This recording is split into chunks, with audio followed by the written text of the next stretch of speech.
Hi students, my name is Faiz Sakir. Welcome to first lesson of your economics development. बच्चों, आज के इस video में हम लोग बहुत ही इम्पॉर्टेंट टॉपिक को डिस्कस करने जा रहे हैं। टॉपिक का नाम है इनकम एंड अदर क्राइटेरिया। तो आपसे रिक्वेस्ट है कि आप इस वीडियो को लास्ट तक देखें। बच्चों, इसके पहले वाले वीडियो में मैंने आपको बताया था कि वर्ल्ड बैंक जब एक से ज़्यादा देशों को कंपेयर करता है तो वह एवरेज इनकम का सहारा लेता है, जिसको पर कैपिटा इनकम भी कहते हैं। लेकिन मैंने आपको बताया था कि एवरेज इनकम में जो सबसे बड़ी खामी है, जो सबसे बड़ी कमी है, वह यह है कि एवरेज इनकम से हमको इनकम के डिस्ट्रीब्यूशन का पता नहीं चलता है कि कौन इंसान सही मायनों में कितना कमा रहा है। तो आप देखेंगे कि सही तस्वीर जो है वह सामने नहीं आती है। तो सही तस्वीर सामने लाने के लिए बहुत इम्पॉर्टेंट है कि हम जो है वह दूसरे जो क्राइटेरियाज हैं उन पर भी गौर करें। आपके बुक में जो है टेबल 1.3 जो है, आप उसमें देखेंगे कि 3 स्टेट्स को कंपेयर किया गया है, महाराष्ट्र, केरल, बिहार। मेरे पास जो भी डाटा जो है वह 2012 और 2013 का है। उसके मुताबिक आप देखेंगे कि महाराष्ट्र का जो पर कैपिटा इनकम है वह 1,07,670 है। केरल का पर कैपिटा इनकम जो है 2012 और 13 के मुताबिक 88,527 है। बिहार का जो पर कैपिटा इनकम है वह 28,774 है। अगर आप पर कैपिटा इनकम के हिसाब से देखेंगे तो आप पाएंगे कि महाराष्ट्र जो है, आपको ऐसा लगेगा कि महाराष्ट्र जो है वह केरल से भी बेहतर है। अब चलिए, अब हम लोग दूसरे क्राइटेरियाज को देखते हैं। टेबल 1.4। टेबल 1.4 में यहाँ पर देखिए कि 3 और क्राइटेरियाज को लिया गया है। यह इकोनॉमिक सर्वे है 2013 और 14 का, जिसको NSSO ने किया है, नेशनल सैंपल सर्वे ऑर्गेनाइजेशन ने। रिपोर्ट नंबर है 551। तो जब आप पर कैपिटा इनकम देख रहे थे तो आपने देखा कि पर कैपिटा इनकम के हिसाब से महाराष्ट्र जो है वह केरल से बेहतर है। अब हम देखते हैं कि जो डेवलपमेंट के दूसरे जो पैरामीटर्स हैं वह उसमें महाराष्ट्र, केरल और बिहार कहाँ हैं। सबसे पहले हम देखते हैं इन्फेंट मोर्टेलिटी। इन्फेंट मोर्टेलिटी का मतलब क्या होता है, पहले इसको समझ लीजिए। इन्फेंट का मतलब होता है छोटा बच्चा जिसकी उम्र जो है वह 1 साल से कम होती है। तो इन्फेंट मोर्टेलिटी रेट का मतलब होता है पर 1000। इसका मतलब होता है कि मान लीजिए कोई एरिया है, उसमें मान लीजिए किसी साल 1000 बच्चे पैदा हुए, उसमें से सपोज कीजिए कि 25 बच्चे मर गए, तो हम कहेंगे कि इन्फेंट मोर्टेलिटी रेट मतलब जो शिशु मृत्यु दर है वह जो है वह 25 है। यानी कहने का मतलब किसी पर्टिकुलर रीजन में, किसी पर्टिकुलर एरिया में हर 1000 में वैसे कितने बच्चे जिनकी उम्र 1 साल से कम है उनकी डेथ हो जाती है, वह इन्फेंट मोर्टेलिटी रेट कहलाता है। जैसे मान लीजिए कोई एरिया है, वहाँ पर जो है किसी 1 साल में 2000 बच्चे पैदा हुए, उसमें 60 बच्चे मर गए, तो इन्फेंट मोर्टेलिटी रेट जो है वह 30 हो जाएगा। यानी कहने का मतलब है कि पर 1000 में कितने वैसे बच्चों की मौत हो रही है जिनकी उम्र जो है वह 1 साल से कम है। तो अब तो आपको इन्फेंट मोर्टेलिटी रेट समझ में आ गया होगा। तो महाराष्ट्र में जो इन्फेंट मोर्टेलिटी रेट है वह 25 है, केरल में 12 है। मतलब महाराष्ट्र में हर 1000 में 25 बच्चों की मौत हो रही है, जबकि केरल में जो है सिर्फ 12 बच्चों की मौत हो रही है। बिहार में यह 43 है।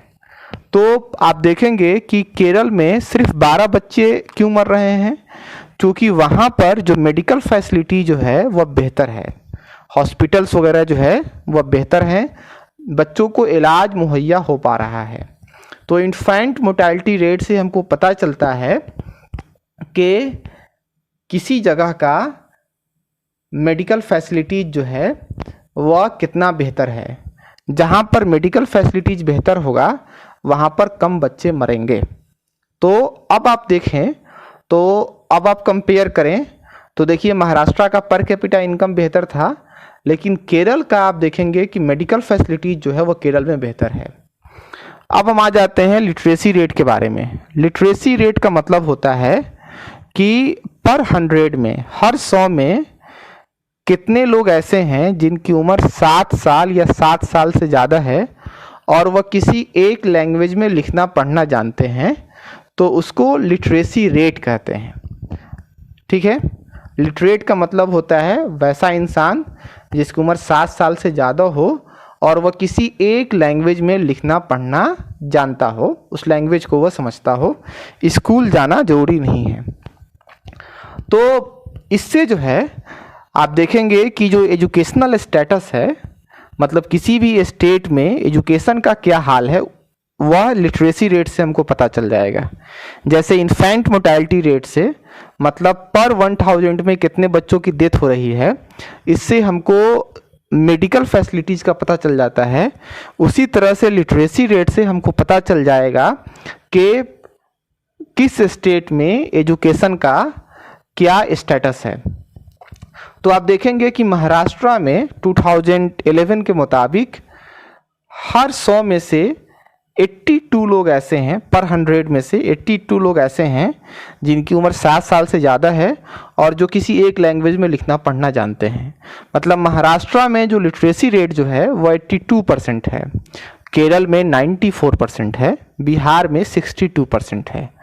तो अब आप देखें, अब आप कंपेयर करें तो आप पाएंगे कि केरल जो है वहाँ पर मेडिकल फैसिलिटीज़ भी बेहतर है और एजुकेशनल फैसिलिटीज़ भी बेहतर है। अब चूँकि लिटरेसी रेट से एजुकेशन का जो है वह एग्जैक्ट तस्वीर जो है वो क्लियर नहीं हो पाती है, क्योंकि मान लीजिए कोई इंसान है जो स्कूल नहीं गया, लेकिन अगर किसी ने लिखना पढ़ना सिखा दिया तो वह भी जो है उससे भी आप देखेंगे कि लिटरेसी रेट जो है वो बढ़ जाएगा। सही मायनों में जो है कितने बच्चे स्कूल में जा रहे हैं, स्कूल जो है वह किस स्टेट में बेहतर तरीके से काम कर रहा है, इसको समझने के लिए एक और क्राइटेरिया है जिसको हम कहते हैं नेट अटेंडेंस रेशियो पर 100 persons, secondary stage 14 and 15 years 2009 and 10। Net attendance ratio का मतलब होता है कि कितने बच्चे ऐसे हैं जिनका नाम स्कूल के रजिस्टर में दर्ज है। यानी कहने का मतलब है कि कितने 100 में से कितने बच्चे ऐसे हैं जो कि पढ़ने वाले हैं, और उसमें से कितने 100 में, मान लीजिए 100 बच्चा अगर पढ़ने वाला है तो उसमें से कितने बच्चे ऐसे हैं जिनका नाम स्कूल के रजिस्टर में दर्ज है। तो वहाँ से आपको जो है वह एजुकेशन का जो एग्जैक्ट तस्वीर जो है वो क्लियर सामने आएगा। जैसे आप में जो दिया हुआ है 14 से 15 साल के बीच वाले जो बच्चे जो हैं उनका नेट अटेंडेंस रेशियो दिया है। जैसे आप महाराष्ट्र में देखें तो महाराष्ट्र में जो नेट अटेंडेंस रेशियो है 14 और 15 साल के बच्चों का वह 64 है। यानी कहने का मतलब ये है कि महाराष्ट्र में 14 और 15 साल के जो बच्चे हैं उनमें से हर 100 में सिर्फ 64 बच्चे ही स्कूल जाते हैं। मतलब 100 में सिर्फ 64 बच्चों का ही नाम स्कूल के रजिस्टर में दर्ज है। केरल में आप देखेंगे कि यह 78 है। यानी कहने का मतलब वैसे बच्चे जिनकी उम्र 14 से 15 साल के बीच में है उसमें हर 100 में 78 बच्चे स्कूल जाते हैं, और बिहार में यह सिर्फ 35 है। यानी कहने का मतलब है कि बिहार में 14 से 15 साल के उम्र वाले जो बच्चे जो हैं उसमें सिर्फ 100 में 35 बच्चे ही स्कूल जाते हैं। आप जो है उन 35 बच्चों में से हैं जो कि बहुत ज़्यादा खुशकिस्मत हैं कि वो स्कूल जा पाते हैं, उनका स्कूल के रजिस्टर में नाम दर्ज है। यानी कहने का मतलब है कि बिहार में हर 100 में 65 बच्चे ऐसे हैं जो जिनकी उम्र 14 से 15 साल के बीच में है और उनका नाम स्कूल के रजिस्टर में दर्ज नहीं है। यानी कहने का मतलब वह स्कूल नहीं जाते हैं। तो अब आपको बात समझ में आ गई होगी कि जो है इन्फेंट मोर्टेलिटी रेट किसको कहते हैं, लिटरेसी रेट किसको कहते हैं, नेट अटेंडेंस रेशियो किसको कहते हैं। अब आप कंपेयर कीजिए। हमने स्टार्टिंग में देखा था कि महाराष्ट्र का पर कैपिटा इनकम ज़्यादा था, लेकिन अब जब हमने डेवलपमेंट के दूसरे पैरामीटर्स पर महाराष्ट्र, केरल और बिहार को जब हमने मेजर करने की कोशिश की तो हमने पाया कि केरल में जो है मेडिकल फैसिलिटीज़ बेहतर है, क्योंकि वहाँ पर इन्फेंट मोर्टेलिटी रेट जो है वह कम है। आप देखेंगे कि केरल में एजुकेशनल फैसिलिटीज़ बेहतर है। एजुकेशन के मामले में केरल जो है वह महाराष्ट्र और बिहार से बहुत बेहतर है। वहाँ पे लिटरेसी रेट 94% है और नेट अटेंडेंस रेशियो जो है वह 78% है। मतलब आप देखेंगे कि महाराष्ट्र और बिहार के कंपैरिजन में केरल में बच्चे जो है वह ज़्यादा स्कूल जाते हैं, जबकि बिहार की स्थिति जो है वह बहुत ज़्यादा दयनीय है। यहाँ पर सिर्फ 35 बच्चे ही स्कूल जाते हैं हर 100 में से, जिनकी उम्र 14 से 15 साल के बीच में है। तो अब अगर आप ओवरऑल तस्वीर अगर आप देखें तो अब आप पाएंगे, अब आपसे कोई पूछे कि बताइए कि महाराष्ट्र, केरल और बिहार में सबसे बेहतरीन स्टेट कौन है, तो आप अचानक बोल पड़ेंगे केरल, क्योंकि केरल में मेडिकल फैसिलिटीज़ भी बेहतर है और जो आप कह सकते हैं कि जो एजुकेशनल फैसिलिटीज़ जो है वह भी बेहतर है। इकोनॉमिक सर्वे 2013 और 14 का हमें यही बताता है। तो अब आपको ये बात समझ में आ गई होगी कि चूँकि एवरेज इनकम से हमको पूरी तस्वीर जो है वह क्लियर नहीं हो पाती है, इनकम का डिस्ट्रीब्यूशन पता नहीं चलता है। तो अगर आपको डेवलपमेंट को मेजर करना है तो आपको दूसरे क्राइटेरियाज को भी डिस्कस करना होगा, उनको भी कंसीडर करना होगा। जैसे इसमें एक इन्फेंट मोर्टेलिटी रेट है, लिटरेसी रेट है, नेट अटेंडेंस रेशियो है। इन्फेंट मोर्टेलिटी रेट आपको फिर से समझा दें कि पर 1000 में कितने बच्चे ऐसे हैं जिनकी उम्र एक साल से कम है और उनकी डेथ हो जाती है, वह इन्फेंट मोर्टेलिटी रेट कहलाता है। जैसे मान लीजिए कोई एक एरिया है, वहाँ पर जो है किसी साल में 1000 बच्चे पैदा हुए और उसमें से 35 बच्चे मर गए, तो इन्फेंट मोर्टेलिटी रेट जो है वो 35 होगा।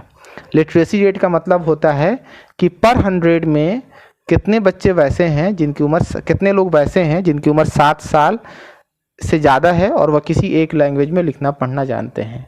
नेट अटेंडेंस रेशियो का मतलब होता है कि पर 100 में कितने बच्चों का नाम स्कूल के रजिस्टर में दर्ज है। तो उम्मीद है कि आज मैंने जो आपको पढ़ाया है वो अच्छे तरीके से समझ में आ गया होगा। आप NCERT बुक जो है उसको खोलकर आप पढ़ें, समझें, समझ में आएगा। अभी तो इकोनॉमिक्स का स्टार्टिंग है, बहुत ही आसान लेसन है। तो जो है अगले वीडियो में हम लोग इसी लेसन को कंटिन्यू करेंगे। तब तक आप अपना ख्याल रखें, खुश रहें, स्वस्थ रहें, घर से ज़्यादा बाहर नहीं निकलें, बहुत ज़रूरी हो तभी बाहर निकलें। आप अपना ख्याल रखें। अगले वीडियो में हम लोग इसी लेसन को कंटिन्यू करेंगे। वीडियो देखने के लिए बहुत बहुत शुक्रिया, बहुत बहुत धन्यवाद।